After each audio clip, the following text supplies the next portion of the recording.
familiar, the AARP Fraud Watch Network is a free fraud prevention and education resource available to anyone. Our network is all about helping communities avoid fraud and scams through information, education, resources, and events. So thank you for joining us for our second conversation in a series of weekly interactive fraud prevention and education conversations that we're co-hosting throughout August with our friends at the California Department of Financial Protection and Innovation.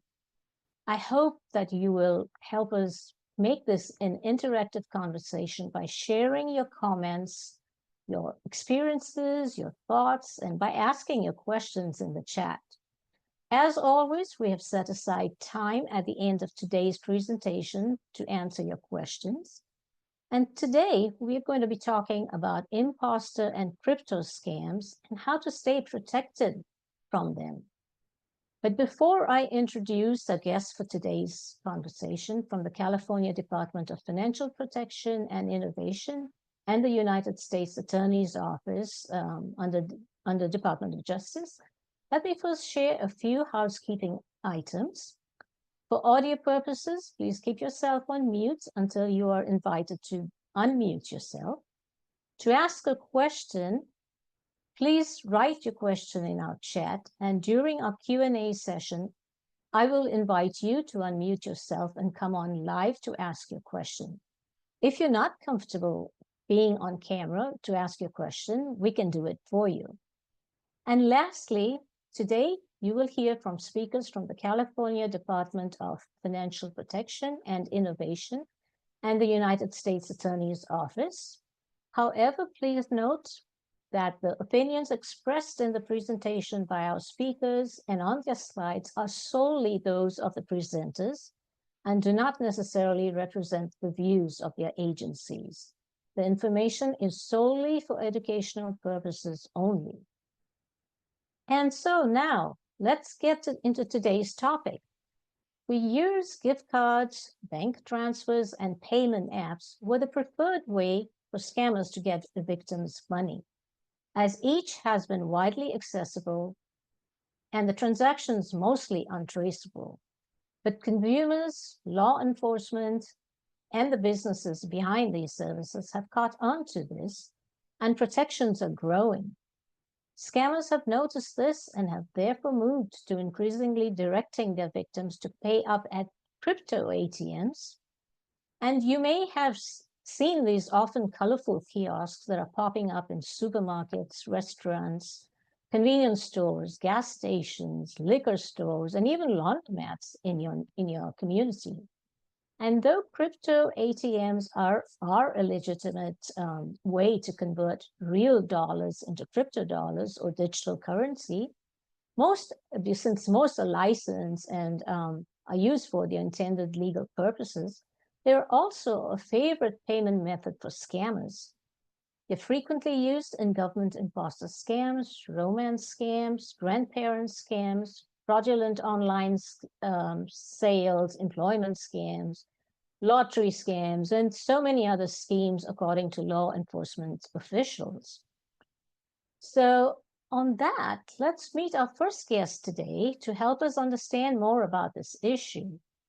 I'd like to welcome Jackie Wiley with the Department of Financial Protection and Innovation. Hello and welcome, Jackie. Hello and good morning. Good afternoon, should I say. Thank you for having me here. So a little bit about Jackie. She's a targeted outreach specialist for the DFPI. In her role, Jackie promotes the department's mission of helping protect Californians from unlawful, deceptive, and abusive practices while empowering consumers of all ages in making informed financial decisions. Since 2001, Jackie has dedicated her work in Los Angeles County to presenting on financial literacy topics, informing older adults and vulnerable communities on recognizing the warning signs of financial investment and mortgage foreclosure frauds, as well as scams. So welcome again, Jackie. And so, Jackie, let's get into some questions to help us understand imposter Thank you so syndrome. much for having me. And I'm having some technical difficulties. Can you hear me? Yes, Can you we hear can me, hear you Sarita? well. Okay. Yes, I can hear Okay. you well. Again, Yes. Okay. So I was going to for get the started third asking you year. a couple of questions. Yeah. So, Jackie, tell us more about the DFPI and who are some of the licensees who you regulate and oversee? Well, a lot of people think that the DFPI is a brand new state agency. We are not. We are formerly the Department of Business Oversight with the licensing and regulations and overseeing state chartered banks and credit unions that includes financial institutions, products, and professionals like state chartered banks, credit unions, residential mortgage loan servicers, California financial lenders, the PACE administrators for those of us who are doing home improvements and are solicited about those financing programs. We also license and regulate escrow agents and payday loans. We find that there are a lot of individuals who try to make ends meet, and payday loans are a place where they go to get money on a quick or fastly. We do money transmitters, investment advisors, broker dealers, franchises if you're in the business of doing some type of investments, host of other things, over 396,000 financial professional industries that we do license throughout California. And you can go to our website to find out more. Yeah. Would you like to tell us your website, or are we going to see that later? Sure. www.dfpi.ca.gov. And I also just want to say that the DFPI's mission is to try to help Californians protect themselves as best we can from fraud and scams. We all know that that is very prevalent. They're coming in all shapes, forms, and fashions. And the mission of the department is to help protect Californians not depart from their monies unlawfully and illegally. Okay. And so, on that note, what are some of the common methods of contact from scammers? Wow, scammers are using these following methods. And since the pandemic, they came up with like this new way of saying something simple. Phishing with a V, phishing, the PHISING, Mm-hmm. smishing, which I had never heard of before. And simply mean voice messaging, which means contacting us through telephones and not just home phones, because some of us still have them, as well as our cell phones. Phishing, we've heard of that before. It's computer phishing, trying to find information from emails that we may receive. And then smishing is texting us. So all of these ways, the three methods that the scammers use, and they look really official, and some of the organizations may be familiar with us, but we need to be vigilant and not believe who is on the other end of these contacts. And you'll hear me say this throughout my questions and my answers to you, Sarita. We need to go to the source. Why?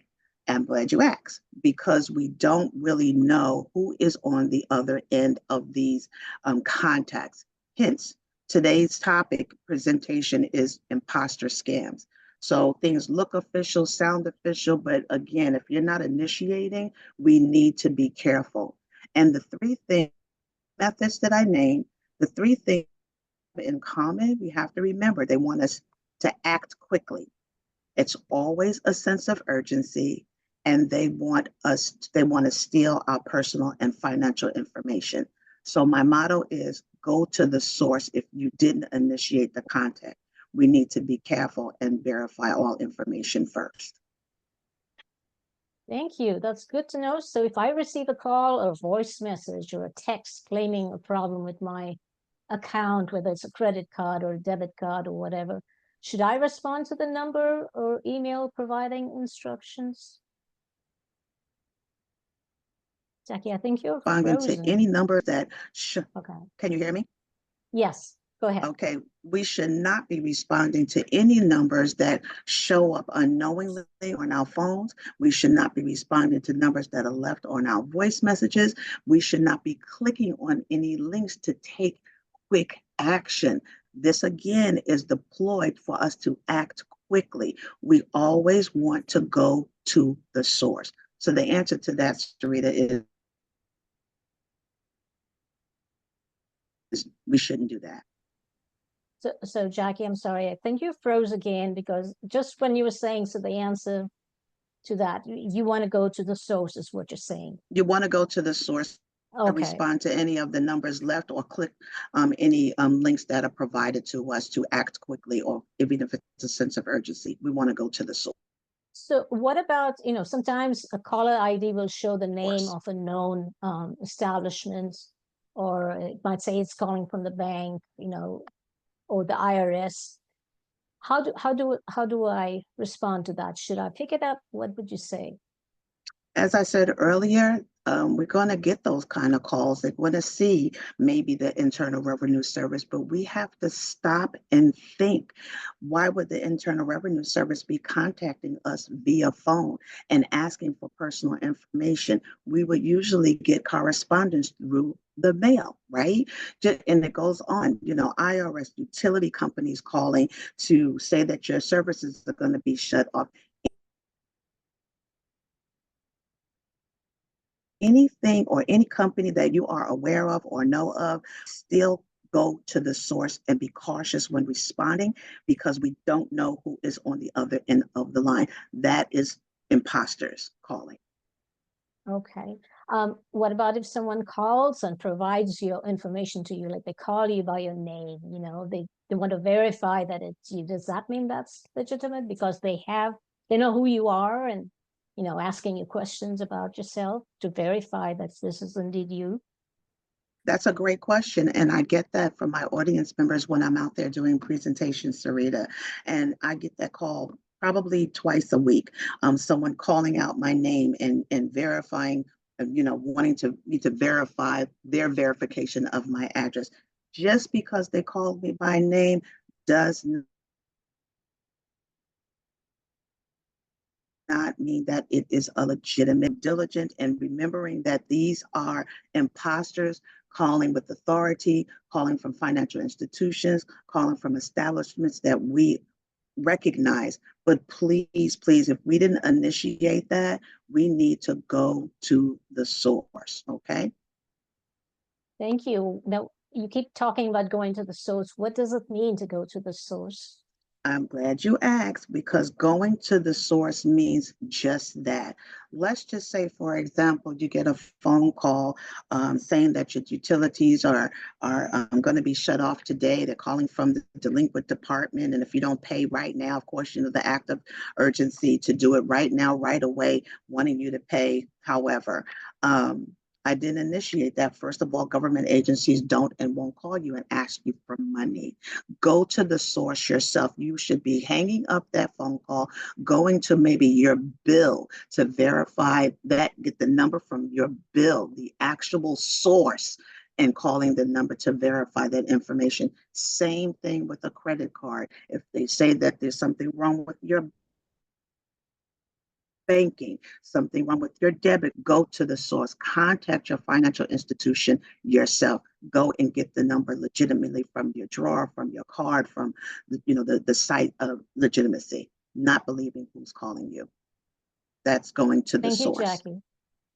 That's very good to know that we need to go to the source. So what are some of the imposter scams that we need to be aware of? So I mentioned a few things, and Strat, if you can show slide number 4, that would be great, so that the people can see. It's a laundry list of things that we need to be aware of, because people are posing as authoritative figures. We have government and business imposters, again, that utility scam, the IRS, financial institutions, businesses calling us, even law enforcement people are posing as that type of authoritative figure, phone calls. And the other common scams as well are these scams that are listed here on the screen. Credit card and debit purchases. You might get a text message, go back please, text message saying that there's something wrong with your card. Debt collect. The list goes on. Celebrity endorsements. And I want to point out the last 4. This package delivery is very, very prevalent. if you know that you're not expecting anything, responding, tech support, and wrong number text, grandparent and relative scams. I hope I'm not frozen. Lisa's going to touch on that. And any kind of call that you give, please verify the information first, and go directly to the source, as I've been saying. So that's just like a tip of the iceberg there, Sarita. Thank you, Jackie, because I have been getting a lot of package delivery text messages on my phone. So Where is it? At the warehouse? Yes. so what are your top 3 best tips to help protect yourself from becoming a victim, you know? Go to the source, go to the source, go to the source, and verify. And again, please remember, do not provide personal information unless you initiated the contact. Remembering that government agencies do not call and ask for money. Do not respond to the links or text messaging. Again, sense of urgency to fix something. And the same thing goes with the phone numbers. Please verify. Use credit instead of debit when you're doing transactions. We still hear about skimmers that are out there that can capture our information. Very importantly, if you know that you're not going to open up any new credit, please monitor and freeze it. It's free to freeze it and unfreeze it should you need to use it. And most importantly, I keep verify that there is an issue first. Go to the source yourself. And also get our Protect Yourself from Fraud booklet, which hosts a lot of information about different types of frauds and scams and how they work and how you can protect yourself. Thank you, Jackie. That's very good advice. So how can we contact the DFP? I know you mentioned the website, but Yes, you can contact us. Again, our website is here. It's www.dfpi.ca.gov. We also have a toll-free number, which is 866-275-2677, with live representative answering the phones, who can help you verify whether the person you're thinking about doing business with is properly licensed, whether there's any disciplinary actions that have been taken, and should you have been a victim, to help you file a complaint. If you have a question, something simple, and you are unsure, email us at outreach@dfpi.ca.gov. Ask a question. When in doubt, leave it out, but ask questions. And again, filing a complaint. Please subscribe to our Consumer Connection newsletter. Don't worry, it's not a spam email or going to bombard you with emails. Our newsletter holds great information about what the department is doing to get these scammers in check, making sure that they are doing what they're supposed to do. And then, of course, you can always follow us on our social media. Thank you, Jackie. I like that when in doubt, leave it out thing that you just stated. So thank you very much, Jackie, for providing us such great advice on how we can avoid becoming a victim and falling for an imposter scam. Please stay around because we will be taking questions from the audience later on during the Q&A. And now it's my pleasure to welcome our second special guest to help us understand cryptocurrency-related scams and what we can do to avoid becoming a victim. With the U.S. Attorney's Office in Los Angeles, please welcome our Assistant United States Attorney, Lisa Feldman. And a little bit about Lisa. Lisa has been an Assistant United States Attorney in the Cyber and Intellectual Property Crime section of the U.S. Attorney's Office in Los Angeles for over 25 years. She is a federal prosecutor responsible for charging and conducting trials against defendants accused of federal cyber crimes such as computer hacking, cyber-enabled fraud, and cyber exploitation. Lisa serves as the outreach coordinator for her section and regularly speaks to the public about cyber safety, including transnational scams targeting older adults. And before joining her section, Lisa served as a supervisor, providing training to new prosecutors in her office. So thank you, Lisa, for the work that you do to keep our older adults protected. And before we go to our audience questions, I'd like to ask you a few questions about cryptocurrency related scams and what your agency is seeing and doing about this issue. See if I can spotlight you. Okay, well, can you hear me okay? Yes, perfectly. All right. So first, oh, go ahead. Yeah, and I just wanted to remind everyone to please put questions for Lisa or Jackie in the chat and during the program, and then they will answer them during the Q&A. So tell us a little bit about your role as an assistant U.S. attorney in the U.S. Attorney's Office Cybercrime Section, and how common are scams, including cryptocurrency investment scams? All right. First off, thank you so very much for having me today. I'm really thrilled to be here. It's so important. And as Sarita said, I'm a federal prosecutor in Los Angeles at the U.S. Attorney's Office, and I prosecute cybercrime. And I've been doing it for a number of years. And most of the cases we handle involve hacking and what we call cyber-enabled fraud. So fraud schemes in which computers and online, certain things are online would be involved. And in this role for the various years, I've learned a tremendous amount about how scams are caused, the different techniques that they've used, and how people end up getting victimized.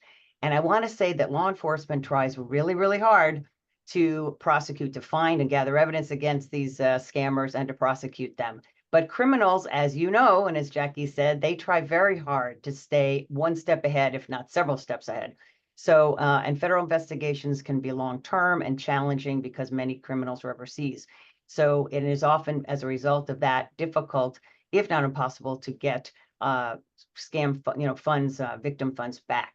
So I say all that to say part of my job, and one of the most rewarding parts of my job, is community outreach, like we are doing today. And the reason is we cannot prosecute our way out of the situation here. So scam education and awareness are absolutely key. And studies show that people who are aware of specific scams are much less likely to be victimized because they notice and recognize the red flags. And so that's a big reason why I'm here today and why I'm so thrilled. And I'm hoping to give you some practical tips to help you recognize these scams. And we can't, there's so many we can only do so much in the 20 minutes, but I'll do what I can. And I want to say kudos to AARP for doing this and to everybody watching. And please spread the word to your friends and family members as well, because we want them to be educated. Now, in terms of the scope of the problem, oh my, as you can all tell from the various, news, magazine articles, your friends, everything, yourself, scams are going through the roof. They keep getting more complicated and more. So in 2023, I should say the FBI, every year they compile reports of various statistics relating to frauds and scams committed online or with cyber-enabled fraud. And in 2023, the most recent annual report, total losses, these are the ones just reported to the FBI by those over 60 years old, topped $3.4 billion. That's with a B, and almost 11% increase over 2022. And there was a 14% increase in the number of reports by those over 60. Now, for that same age group, investment fraud was the #1 scam causing the highest losses, over 1.2 billion in actual loss. And most of these losses were caused by what I'm going to tell you about later. It's called pig butchering scam. And it's a type of cryptocurrency scam that has often led people to lose their entire life savings. And these are just numbers because, as you can imagine, many people don't report. So it's a huge scope. So that's that's the problem we're dealing with here and trying to get a handle of it and spread awareness. Wow, yes. So Lisa, why do you think there is such a high dramatic increase in scams in general, including the cryptocurrency investment scams? So what I try to tell everybody I know, friends, family, everybody, is that scams, it's no longer the Nigerian prince scam that we all could easily recognize years ago. These scams are way, way more sophisticated than people realize. These are involved in the cases we deal with here, and I think that would be most of the scams that we're familiar with. they're actually being committed by transnational groups. In other words, groups overseas that are highly, highly organized. They have scripts, they share the scripts.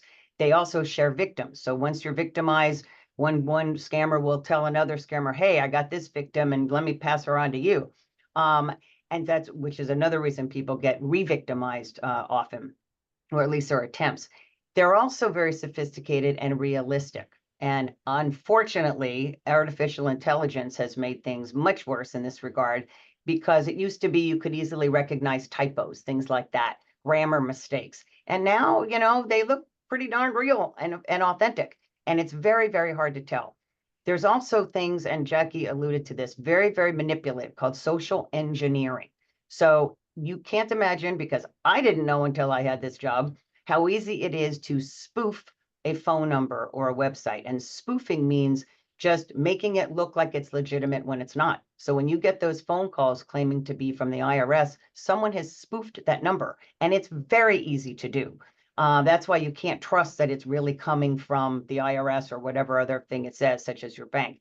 And they call that spoofing. Same thing can be with a website. It will look real, but there's something a little off about it that's not. You've heard of catfishing, maybe. Catfishing is where someone poses as someone else online. They steal someone's photo, for example, and pretend to be somebody. And then phishing kits are being used a lot now, which, again, didn't know about that before this job, where people online can buy basically a kit and make it look like a real website, so that people, when they get to that website, they think it's legitimate and are putting information in. And then people are victimized by what they'll call recovery companies. But recovery, it's almost always a scammer. And the reason they know you were victimized is because they were the ones that victimized you. So in short, scammers are very good at what they do. So you really need to learn the techniques of how to avoid them. Wow. Well, given that they are so sophisticated, are there ways to recognize crypto investment scams? Like, what are some of the red flags that Yes. one looks And out for? and these are very, very important. Now, we've found in the cases I deal with, you may be more familiar with, as Jackie said, these very act now scams. Hurry up, urgency. The biggest thing to remember is they prey on your emotions. So that can either be urgency, fear, like you're going to get arrested, or some your lights are going to shut off, or excitement, you're going to win something. And they manipulate your emotions so you don't have time to think. That's really why they do that. The studies show your frontal lobe with your critical thinking doesn't work as well when you're scared, or when you're in flight or fight mode. So people need to be very skeptical. And I'll give you just real quickly, Jackie had mentioned, two of the biggest scams going right now are tech support. So that's an example when you get a pop-up on your computer and it looks like, uh-oh, something's wrong with your computer. You have a virus, call this number. Now, as Jackie said, if you wouldn't want to do that. You wouldn't, you go to the source, but people panic and they call the number, and they are convinced, once they talk to somebody, to give remote access to their computer because they think the person's going to fix it. They think they're from Microsoft or somewhere. And in fact, what they're doing is accessing your computer and ending up through social engineering and talking with you, getting your bank account information and trying to steal from your bank. So don't ever respond to those pop-ups. Microsoft and these other companies, they're not looking at what's going on in your computer. Grandparent scams, that's another one where they scare you. And something's happened to you, you think it's your grandchild, and they have maybe looks like they run into someone in an accident and they're in jail and they need bail money. And you got to be very, very careful with that. It's almost for sure going to be a scam. And what they're using now is AI to replicate the voices of your actual grandchildren that they may have gotten off of YouTube or something, but they change what they say. So we recommend have a family code. And so that way, at least you can say, what's the code? And if they don't know it, it's a scam. Or what's your little brother's name? Something like that, because otherwise they make you think that your grandchild is in trouble. Now, the other kind of scam we see is grooming. It's the long con, as we call it. It's a long-term scam, and that's what I'm going to talk about with pig butchering, where they gain your trust over time, and that can be romance scams. And so we'll talk more about that. But once you're emotionally invested, that's when people get really victimized as well. Payment methods. If you, a red flag, big red flag, if someone wants you to pay in cash, gift cards, wire transfer, or cryptocurrency, and I'll talk about that, those are red flags of a scam. I'm not saying they always are, but they could be, because they are harder to get the money back, if not impossible. I will say, if you wire money and it's a scam, call your bank immediately and you might be able to get it frozen and get it back. Another red flag is secrecy. If someone tries to say, don't tell anybody, big red flag. Why would you not, want to tell anybody?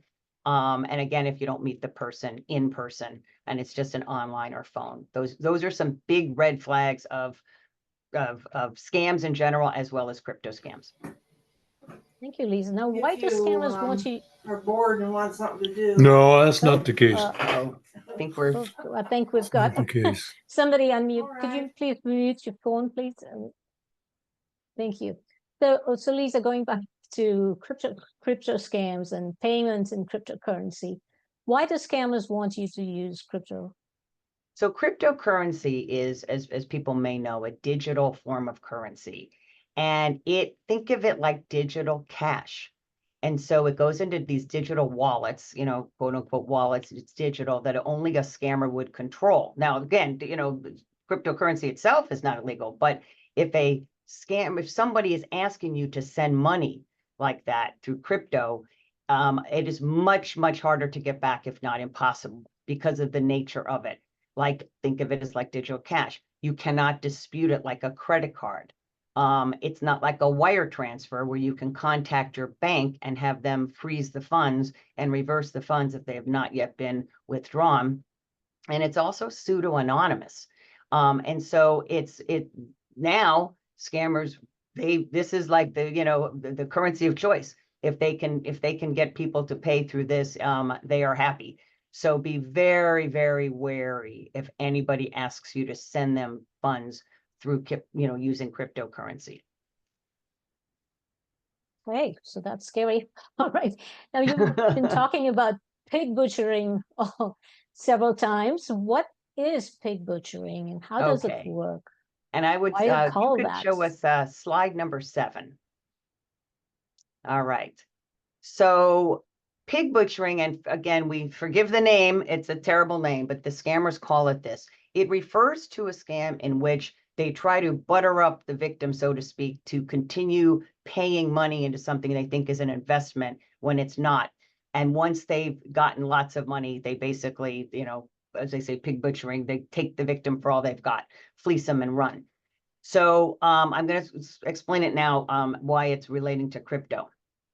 The initial contact is often a wrong number text. So please be very, very careful with that. You get a text, it's your dentist appointment. Well, that's not me. Oh, sorry, I hope I didn't bother you. And then, oh, well, you sound nice. And one thing leads to another. Or someone contacts you on social media and they strike up what you think is a friendship. And then over time, this is the long game, they build trust. That's what they're hoping to do. It could take weeks, it could take longer. And ultimately, they act very wealthy. This person who has contacted you, that, by the way, you will not have met because they're overseas, but you don't know that. And they will look very wealthy, act very wealthy, and then they will, either they suggest it, or you might say, how did you make your wealth? Well, I invest in cryptocurrency. Oh yeah, how did you do that? Well, I've got this terrific website I use to invest, or I have a terrific app that I have on my cell phone. And you'll say, oh, that sounds great. Can I have that? Sure. And they send it to you. What you don't realize is it's fake. It's completely fake. But as you're going, they are coaching you on how to use this site, because you want to know, how do I bring money in there? How do I use it? And so they'll spend time, especially for people who are older, because they target people who are older because they have more money. And the goal really is to take every single cent they have.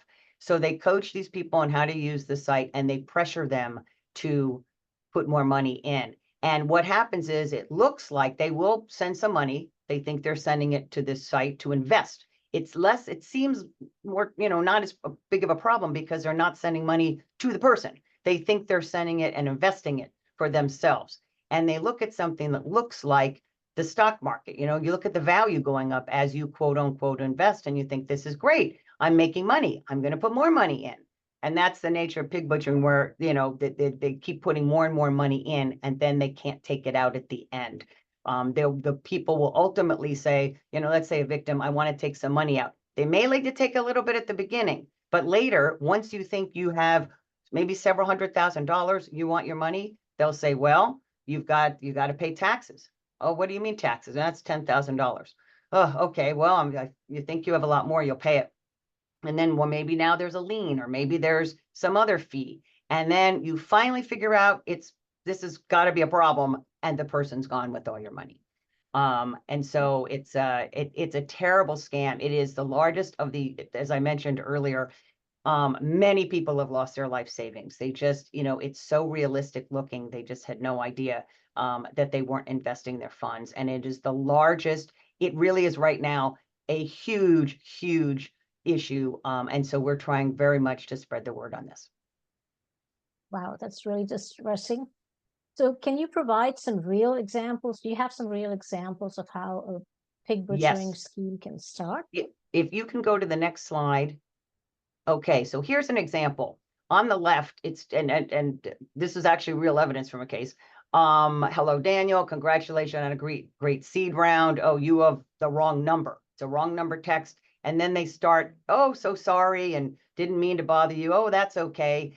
And then in that case, they just kept texting for whatever reason. The person sounds nice. So that is an example of a way it can start. Now, here on the right, it's an example of the person, the scammer, coaching the person on how to use and send Bitcoin. And what, again, they think they're investing, but they're really not. But you can see they're circling here. You click on this thing, you click on that thing, and you can see here, please let me know if there's anything I don't understand, so as not to lose your funds. So they're you know, discussing, I want to help you. That's what it looks like. Okay, go to the next slide, please. So as you can see here, this is actually two different graphics. On the left is just an example of what looks to be very realistic app or website on what they think they're investing. And it's just very real. And you can see money going, you know, money going up and down like the stock market with examples. But the thing on the right, and this Sarita is a video. So if you can sort of click on the recording, this was an actual piece of evidence. The FBI agent scrolled through this to give you a sense of how realistic this thing looks. And you look like all these different crypto coins, Bitcoin, Ethereum, and what the values of them are. And so as you're watching, like, it went up. So it looks very, very real. And that's what I want to be able to emphasize to people. And you have to just say no. If someone wants you to do this, you know, if someone you don't know has approached you and tried to give you one of these apps or something like that, you should be, if you're interested in cryptocurrency, do it through the regular course where you've initiated it. It's not somebody initiating it for you and coaching you along and pressuring you to put money in. Yes, thank you. I've heard that sometimes scammers instruct victims to pay using a cryptocurrency ATM. Can you briefly talk about this and how this could occur? Yes. So crypto ATMs, that can be, and as you said, several different scams, including the grandparent scam, where they will talk someone into paying the bail, the supposed bail, using an ATM. And these are kiosks that can be found all around, often in shady places. And I recently read, it was last year, the LA Times did an article on how these have become so prevalent, where you bring cash, you think you're paying, maybe they've been convinced to pay a bill or something like that. But they are used so often for scammers because, again, that's just scammers want to use crypto, that California law, as of this past January, passed a law that only $1,000 per person per day can be a transaction. Like, it's a limit because people were putting a lot more than that in and losing a whole lot of money. So if someone mentions to you to pay by crypto and use a crypto ATM, that should be a big, big red flag, big red flag.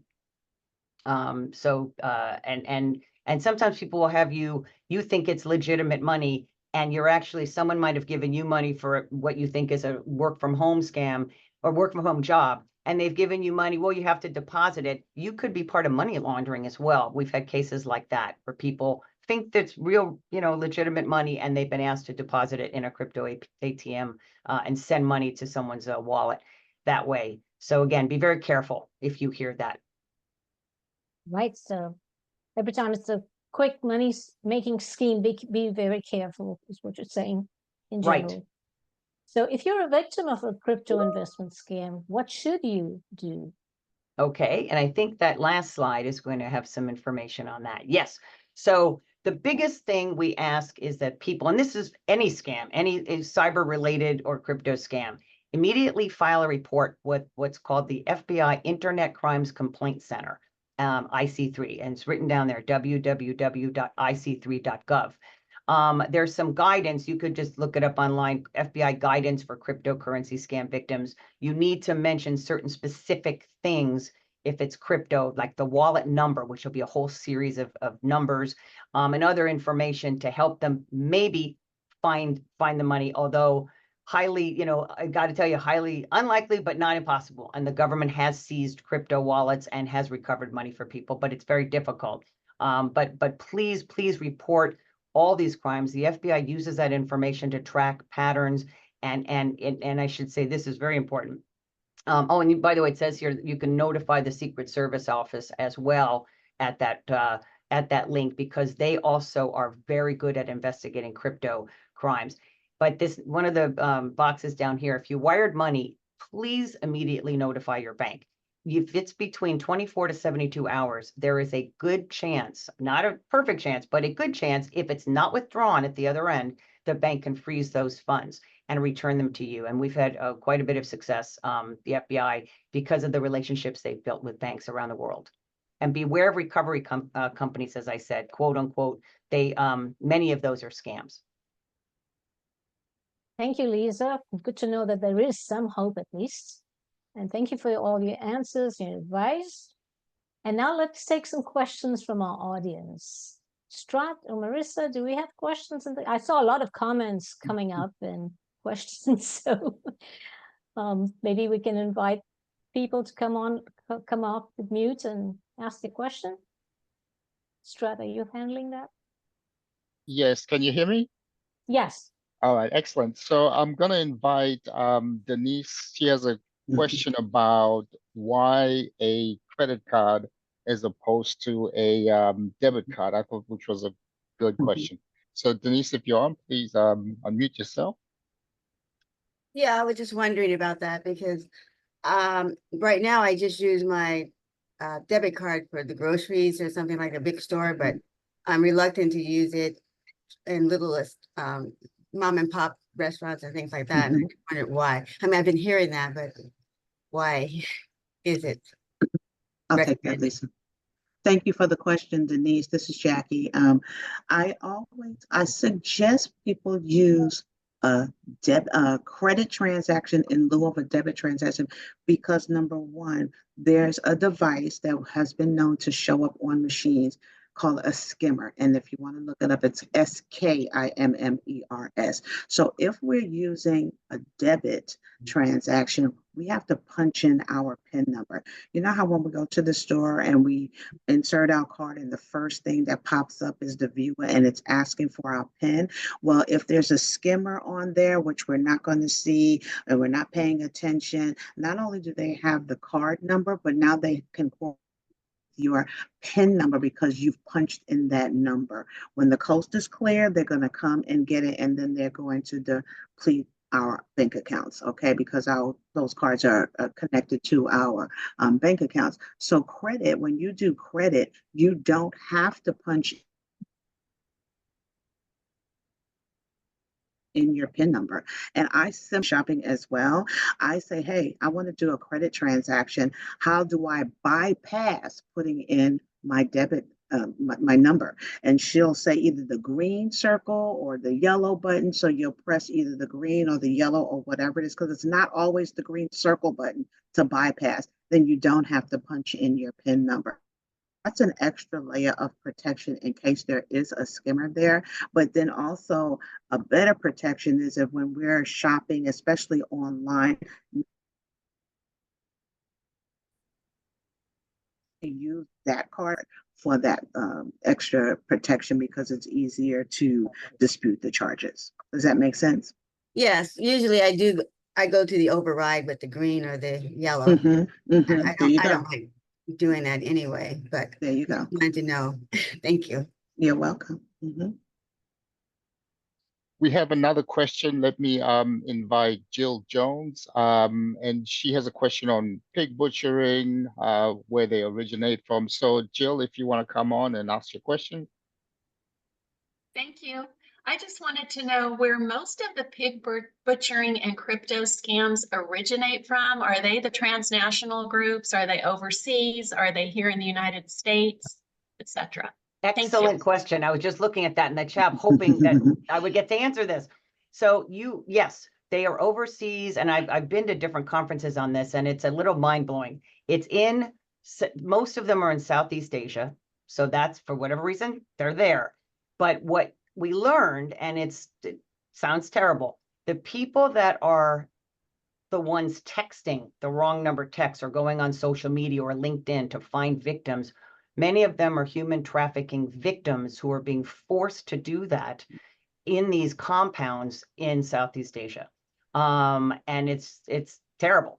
So they're being forced to do it, even if they don't want to. They're doing that. Of course, the money is not flowing to them, but they're the ones starting out with this scam, and they've got scripts, and they share the scripts, and they've learned how to really manipulate people into gaining trust. I mean, that's what it's all about. These long-term, it's like a romance scam too. And sometimes it starts as a romance scam, and then it veers into committing the pig butchering. But that's what's happening. And I don't know if any of the viewers here watched John Oliver last week tonight, but this pig butchering scam is so prevalent now and so devastating because of again, you feel you're sort of safer because you're not giving money to a person, is what you're thinking, that you're investing it. So people will, quote unquote, invest, but send all their money and lose their life savings.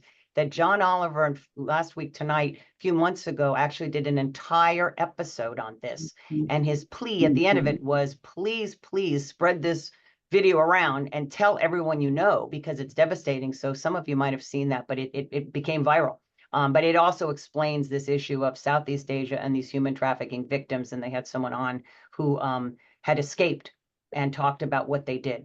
It's pretty awful. So, but thank you for that question. Great. Do we have any Next, other? yes, next I'd like to invite Renee. And Renee, apologies if I'm mispronouncing your last name. I believe it's Reisberg.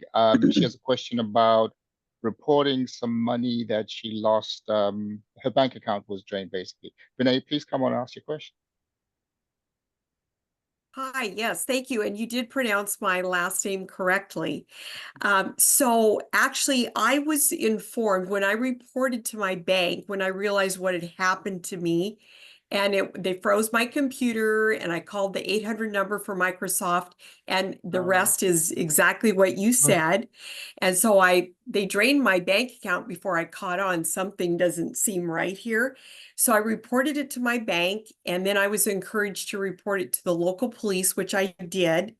Do I also report that to the FBI? Absolutely, 100%. You should.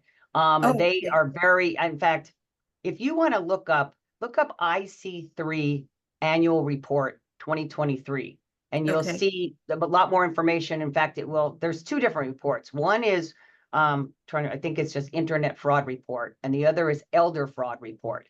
But IC3 is where I want you to report it, and they keep track of all of these things. They also have a unit where they help freeze funds when they can. They work with banks on that. But they can also assign it. The more people report, they get an idea, and you say who did it, or you have a phone number, you have an email or an IP address. They can try and decide, who are the people out there victimizing the most people, and start investigations. So and they track trends. It's just very important. So please do. Now, they won't call you. It's not like the police report or the police complaint where you get a phone call and you talk to someone. You might not hear back from anybody, but they are taking that information, and it could be a couple years down the road. If they find someone and can prosecute, you may be getting a phone call as a victim and be listed for restitution if they can find money. So Oh, okay. please report. that's one of the, Okay. we, yes, appreciate that question very much. Oh, yeah. Thank you. I appreciate the answer. Great. Next, I'd like to invite Curtis Olson. He has a question about SIM swapping. Curtis, you on with us? Yes, I am sorry. Had to unmute and couldn't find it. Yeah, so I've heard of this. I've heard of this technique, and I just wondered what it is, how it Oh. works. It's kind of one of the newer ones, Yes. you know, and it sounds pretty dangerous. They're actually trying to spoof banks, though, I think, when they do that, correct? Yes, but I'm so glad you asked this because I didn't know much about SIM swapping up until about 2 years ago when I got a case on SIM swapping. What it is essentially, there's two ways to do it. The scammers, and they don't tend to be overseas for whatever reason. They're usually in the United States, but there's two ways. They bribe a phone company or they social engineer a phone company, which is what my defendant did. And they trick the phone company they'll come up with a story such as, I'm here in a store, I won't mention, AT&T store or something with it's customer Curtis, and he lost his phone and he's going on vacation now and he's getting a new phone and he needs to move his number to the new phone. Can you please help me? Now they're supposed to say no, but if they're really manipulative, which they often are, they will convince someone to take your phone number on your phone and move it to a phone the scammer is now holding and your phone goes dead. The reason they want that is that then they've targeted their victims. And oftentimes, speaking of crypto, they want crypto. They tend to target people with crypto, they like people that talk about it, know about it, and use it. But they will have researched you and they will start going into every account you have and then say, I forgot my password. Well, guess where the password reset code goes nowadays?